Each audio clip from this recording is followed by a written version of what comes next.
Hi, everybody. I'm Kathy Feltz. And I'm Jody Pear. And today we're going to talk a little bit about our favorite book here, our Simple Abundance book. I love that we both hold it up at the same time. Yeah. We are talking about what I like to do with this book is just kind of flip to a different page. It doesn't necessarily have to be the date of whatever, day you're opening it up. I just like to see what I come across. So today, what we are going to talk about a little bit is February 10th. I love it. And so I read this every single morning. It's the first thing that I do when I get up in the morning and grab my coffee. Is I read the appropriate day. So because I love it so much, and I'm actually going on my second time of reading through this. It's so good. But okay, so do you want to zero in on the actual quote that we were talking about that was so striking for us both? Yeah. So it's talking about creating an authentic lifestyle for yourself and those you love. And it's they're talking about an elegant and a beautiful life and being surrounded by expensive things, and how just because you're surrounded by expensive things doesn't mean that your life is any happier. Although we often kind of get stuck in that way of thinking that if only I had a bigger house, or if only I had expensive furnishings, or if only I had, artwork, that somehow our life would be happier, we would be happier. So she says, and here, I'm just going to read it. If you receive heartbreaking news, it's not more comforting to sob into a damask and silk tasseled cushion. So your pain is the same, and also your joy is the same.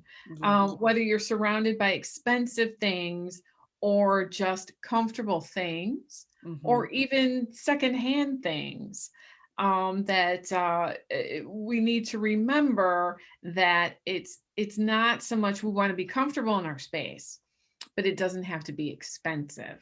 Yes, I did. I loved this. I loved this reading today too. And I read that, and it's like, yes, I get that.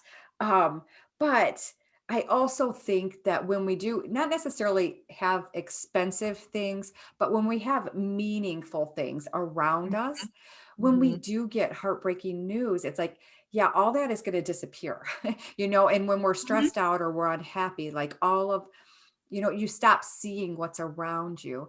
But I do believe in the power of placing things in your space with intention, because I think that it helps us get back on track quicker when we have beautiful things around us or meaningful things around us.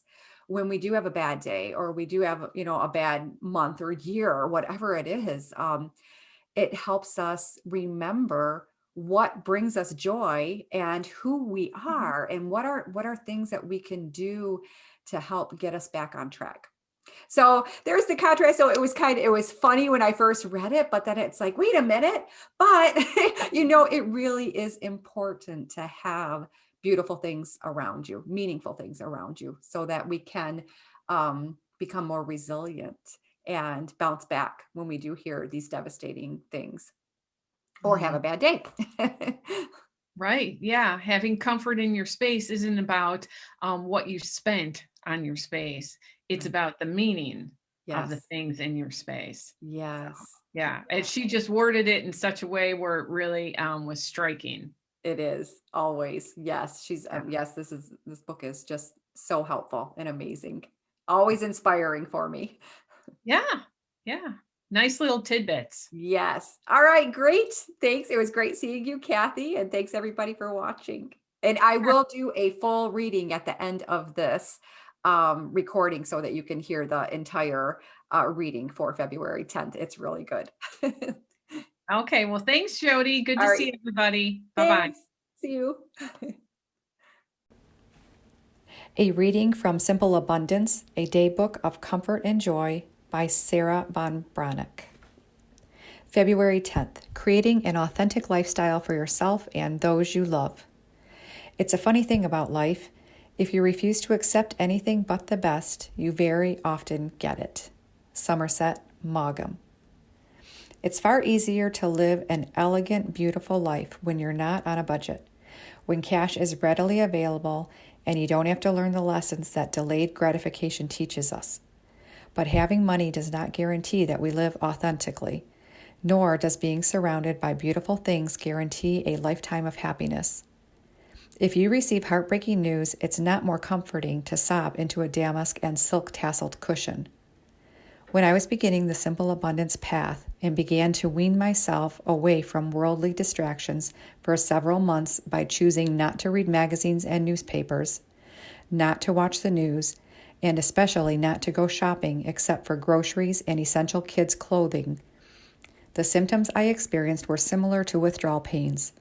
At times, I actually felt achy, shaky, and even dizzy.